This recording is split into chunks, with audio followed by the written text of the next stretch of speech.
សួស្តីបងប្អូនទាំងអស់គ្នាចឹងថ្ងៃនេះខ្ញុំនឹងប្រាប់ពីរបៀបដែលយើងset ព័ត៌មានមួយចំនួនដូចជាឈ្មោះដូចជាថ្ងៃខែឬក៏ទីតាំងណានៅលើកាមេរ៉ាទូរស័ព្ទ model Vivo យើងទាំងអស់គ្នាចង់ដឹងថានៅពេលដែលយើងថតរូប check in ទៅវានឹង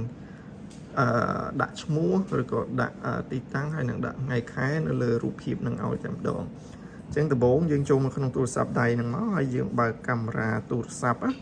ជាកម្មវិធីថតរូបរបស់ទូរស័ព្ទដៃតែម្ដងដែលមាននៅក្នុងទូរស័ព្ទយើងហ្នឹងចឹងនេះគឺជាកាមេរ៉ារបស់ទូរស័ព្ទហ្នឹងចឹងយើងប៉ះលើវាមក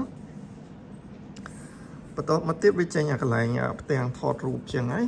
ចឹងអ្វីដែលយើងត្រូវធ្វើគឺយើងត្រូវចុចលើរូប setting ខាងស្ដាំខាងលើហ្នឹងរូបកម្មនេះហ្នឹងប៉ះលើវាមក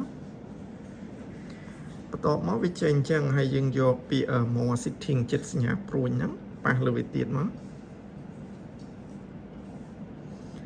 បន្ទាប់មកទៀតកន្លែងហ្នឹងវានឹងចេញពាក្យមួយដាក់ថានេះ general shutter location ហ្នឹងក៏យើងបើក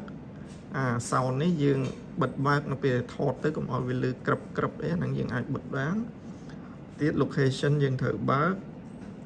តមកទៀតយើងអូសចុះមកក្រោមមកយកពាក្យកន្លែង watermark នេះ watermark នេះwatermark នេះតមកទៀតយើងប៉ះលើវាមកអញ្ចឹងដំបូងឡើយគឺវាដាក់ពាក្យណាន់ចានេះវាអត់មានដាក់ព័ត៌មានឈ្មោះលេខថ្ងៃខែឬក៏អីនៅលើរូបភាពទេអញ្ចឹងយើងយកពាក្យ text នេះចុចឲ្យចេញពណ៌លឿងអញ្ចឹងមកបន្តមកទៀតនេះអ្វីដែលយើងត្រូវបើកគឺថ្ងៃខែបើវាបិទចេះយើងបើកវាវិញអញ្ចឹងយើងឃើញមានថ្ងៃខែនៅខាងក្រោមហ្នឹងហើយមួយទៀត current location អញ្ចឹងlocation ហ្នឹងដំបូងវាបិទដែរអញ្ចឹងយើងត្រូវបើកវាបន្តមកទៀត customize នេះកន្លែងហ្នឹងដំបូងវាបិទចេះទេតែយើងត្រូវបើកវាវិញអញ្ចឹងដល់ពេលដែលបើកកន្លែងហ្នឹងមកយើង add text អញ្ចឹងយើងអាចដាក់ឈ្មោះ ID របស់យើងបានណាអញ្ចឹងឧទាហរណ៍ថាអញ្ចឹងដាក់ឈ្មោះឬក៏ ID យើងអញ្ចឹងមកអញ្ចឹងដល់ពេលដែលយើង save វាមកឃើញវាមានជាប់ឈ្មោះយើងអញ្ចឹងរូបហ្នឹងគឺជារូបដែលយើងបានថតចាងាយស្រួលជាព័ត៌មានដែលយើងបានមកជៀសវាងការយើងអត់ដឹងថារូបហ្នឹងថតដោយអ្នកណាគេពេលណាអីចឹងណាអញ្ចឹងសូមជួយ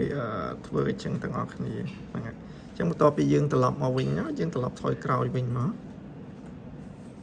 ប៉ុណ្ណឹងមកនៅពេលដែលយើងថតរូបគឺកាមេរ៉ាយើងនឹងជាប់ព័ត៌មានដែលយើងបើកមុនហ្នឹង